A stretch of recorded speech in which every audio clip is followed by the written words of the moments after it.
আসসালামু আলাইকুম বন্ধুরা, আশা করি আপনারা সকলে ভালো আছেন। আমি সুলতানাস রান্নাঘর থেকে বলছি। আজকে আপনাদের জন্য নিয়ে এসেছি কুমড়ো ভর্তা। আশা করি আপনাদের সকলের কাছে রেসিপিটি ভালো লাগবে, তো স্কিপ না করে পুরোপুরি দেখে যান। চলুন তাহলে চলে যাই রেসিপিতে। প্রথমেই আমি নিয়েছি একটি মিষ্টি কুমড়া। এরপর আমি এই মিষ্টি কুমড়াগুলোকে টুকরো টুকরো করে ছোট ছোট করে কেটে নিয়েছি। আপনারাও ঠিক আমার মতো করে এইভাবে কেটে নেবেন। মিষ্টি কুমড়োগুলোকে খুব ভালোভাবে টুকরো টুকরো করে কেটে নেওয়ার পর একটি কড়াইয়ে আমি কিছু পরিমাণ তেল দিয়ে দিব। এখানে আমি পরিমাণ মতো তেল দিয়ে দিচ্ছি। তেলটাকে দিয়ে এটাকে কিছুক্ষণ গরম করতে হবে। তারপর এর মধ্যে দিয়ে দেব শুকনো মরিচ দিয়ে এটাকে ভালোভাবে নেড়ে ছেড়ে ভেজে নিতে হবে। তারপর শুকনো মরিচগুলোকে উঠিয়ে নিতে হবে। এখানে আপনারা ঠিক আমার মতো করে শুকনো মরিচগুলোকে লাল লাল করে ভেজে নিয়ে উঠিয়ে নেবেন। দেখুন আমি শুকনো মরিচগুলোকে উঠিয়ে নিয়েছি। এখন এর মধ্যে দিয়ে দিতে হবে কুচি করে কেটে রাখা রসুন। দেখুন আমি রসুনগুলো দিয়ে দিয়েছি। এখন এই রসুনটাকেও ঠিক একইভাবে ভেজে নিতে হবে। আপনারাও আমার মতো করে ভেজে নেবেন।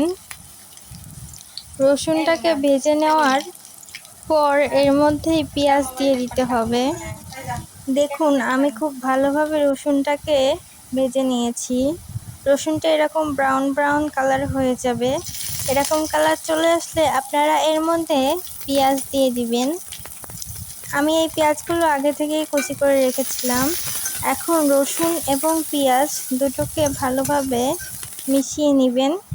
মিশিয়ে ভেজে নেবেন। দেখুন আমি দুটোকে একসাথে খুব ভালোভাবে বাদামি বাদামি বর্ণের করে ভেজে নিচ্ছি। আপনারাও ঠিক এভাবে বাদামি বাদামি বর্ণের করে ভেজে নেবেন। তারপর এগুলোকে একটি আলাদা পাত্রে উঠিয়ে রাখবেন। তারপর আমি একটি বাটিতে কিছু কুমড়ো নিয়ে নিয়েছি। এই কুমড়োগুলোকেও আমি ঠিক একইভাবে ভেজে নিব।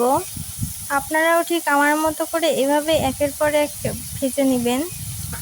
দেখুন আমি কুমড়োগুলোকে খুব ভালোভাবে ভেজে নিচ্ছি। এখন এর মধ্যে দিয়ে দেব কিছু পরিমাণে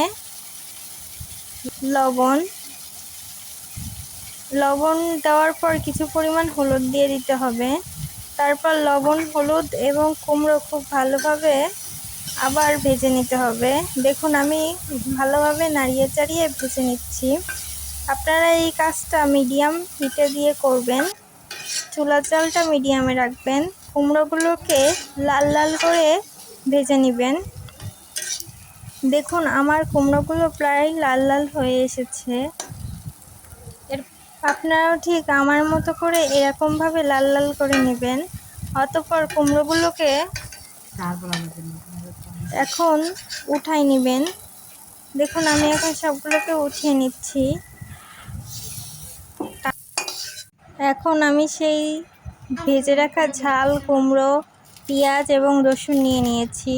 এগুলোর মধ্যে ঝালের মধ্যে কিছুটা লবণ দিয়ে এটাকে খুব ভালোভাবে চটকিয়ে নিতে হবে। দেখুন আমি ঝালগুলোকে খুব ভালোভাবে চটকিয়ে মিশিয়ে নিচ্ছি। এখন এর মধ্যে আবার রসুন এবং পেঁয়াজগুলোকে নিয়েও খুব ভালোভাবে চটকিয়ে মিশিয়ে নিতে হবে।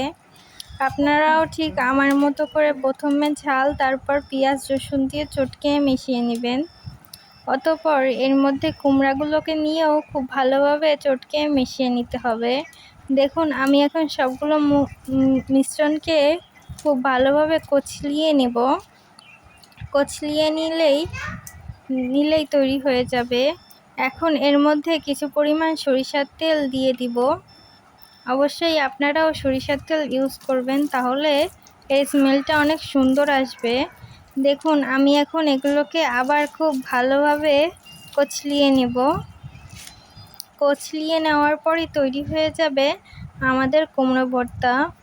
দেখুন আমাদের কুমড়ো ভর্তা তৈরি হয়ে গিয়েছে। দেখতেই পাচ্ছেন কতটা সুন্দর হয়েছে। এটা দেখতে যেমন সুন্দর, এটা খেতেও তেমন অনেক সুস্বাদু। আশা করি আপনারা সকলে বাসায় একবার হলেও ট্রাই করে দেখবেন। আর ভিডিওটি ভালো লাগলে অবশ্যই লাইক সাবস্ক্রাইব করে পাশে থাকবেন। আজকে এ পর্যন্তই। আল্লাহ হাফেজ।